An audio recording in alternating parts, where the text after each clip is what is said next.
chaffinches and sparrows. Let's going to continue with our story. I don't know you, but I'm loving the BFG. I didn't know it and I am absolutely in love with it. I can't wait for the next day to just read a little bit more. Right, so yesterday we saw that Sophie went with the BFG for a nice trip to try to catch dreams, didn't she? And it was quite sad because on the way out of his cave, the other giants were quite nasty to the BFG. And then, I don't know you, but I felt a little bit sad when I was reading it. Let's see what happened. Okay, what happened today? Today's chapter is called Dream Catching. The big friendly giant put the suitcase on the ground. He bent down low so that his enormous face was close to Sophie's. From now on, we is keeping as still as winky little mices, he whispered. Sophie nodded. The misty vapor swirled around her. It made her cheeks damp and left dewdrops in her hair. The BFG opened the suitcase and took out several empty glass jars. He set them ready on the ground, with their screw top removed. Then he stood up very straight. His head was now high up in the swirling mist and it kept disappearing, then appearing again. He was holding the long net in his right hand.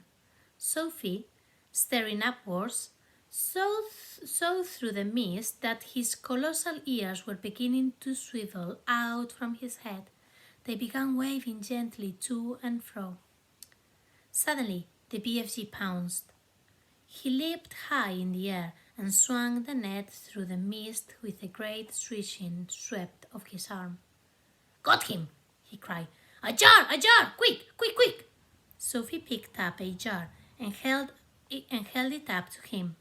He grabbed hold of it. He lowered the net. Very carefully, he tipped something absolutely invisible from the net into the jar. He dropped the net and swiftly clapped one hand over the jar. "The top!" he whispered. "The jar top, quick!" Sophie picked up the screw top and handed it to him. He screwed it on tight and the jar was closed. The BFG was very excited. He held the jar close to one ear and listened intently. "It's a swing squiffler," he whispered with a thrill in his voice. It's even better. It's a fizz wizard. It's a golden fizz wizard." Sophie stared at him. Oh my, he said, holding the jar in front of him. "This will be giving some little toddler a very happy night when I is blowing it in." "Is it really a good one?" Sophie asked. "A good one?" he cried. "It's a golden fizz wizard. It is not often I is getting one of these." He handed the jar to Sophie and said, "Please, be still as a starfish now. I is thinking there may be a whole swarm of fizz wizards up here today. And do kindly stop reading. You is terribly noisily down here." "I haven't moved a muscle," Sophie said. "Then don't." The BFG answered sharply. Once again, he stood up tall in the mist, holding his net at the ready. Then came the long silence, the waiting, the listening, and at last, with surprising suddenness, came the leap and the swish of the net. "Another jar!" he cried. "Quick! When the second dream was safely in the jar and the top was screwed down, the BFG held it to his ear. "Oh no!" he cried. "Oh, mine's my maggots! Oh, swipe my swoggles!" "What's the matter?" Sophie asked. "It's a struggle hamper!" he shouted. His voice was filled with fury and anguish. "Oh, save our solos!" he said.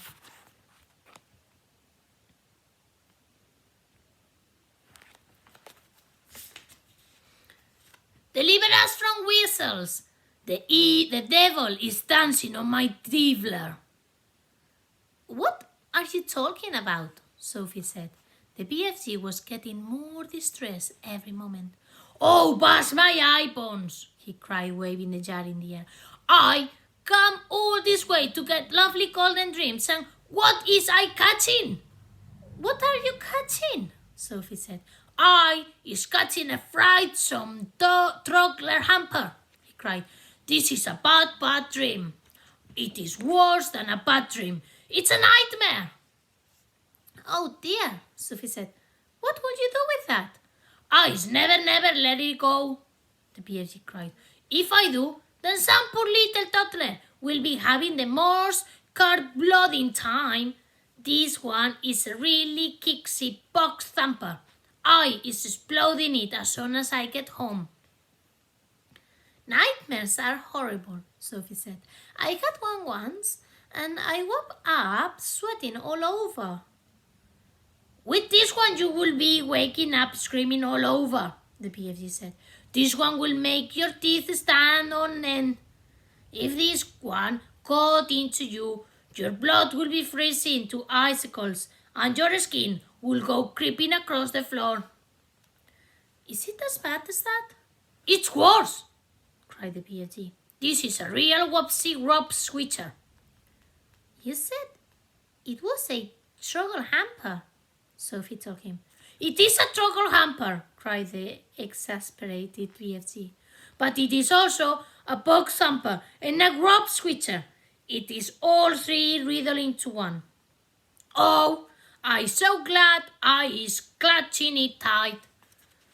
Ah, you weak beast, you, he cried, holding up the jar and staring into it. Nevermore is you going to be bang-doddling the poor little human beanie toddlers. Sophie, who was also staring into the glass jar, cried out, I can see it! There is something in there! Of course there is something in there, the BFG said. You is looking at the frightsome toddler hamper. But you told me dreams were invisible. They is always invisible until they is captured, the BFG told her.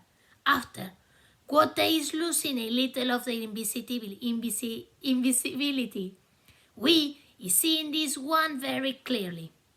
Inside the jar, Sophie could see the faint scarlet outline of something that looked like a mixture between a blob of gas and a bubble of jelly. It was moving violently, thrashing against the sides of the jars and forever changing shape.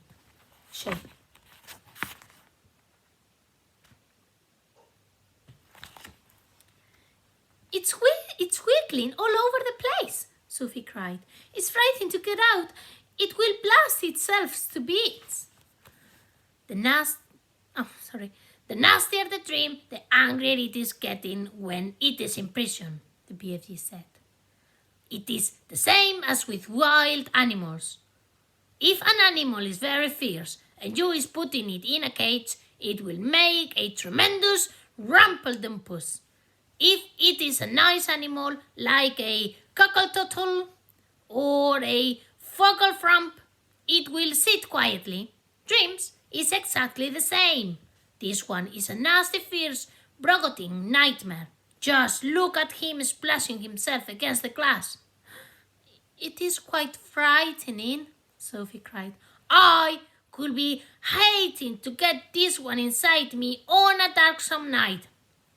So will I, Sophie said. The BFG started putting the bottles back into the suitcase. Is that all? Sophie asked. Are we going now? I is so upset by this struggle hamping, box thumping, grub switcher, the BFG said, that I is not wishing to go on. Dream catching is finished for today. Soon, Sophie was back in the waistcoat pocket, and the BFG was racing home as fast as he could go. When, at last, they emerged out of the mist and came again onto the hot yellow wasteland, all the other giants were sprawled out on the ground, fast asleep. Right, that's it. That was a quick one today. We're quicker than yesterday. Tomorrow we will be reading a struggle hamper for the flesh lamb Peter. Okay, Oh, I can imagine what's going to happen there.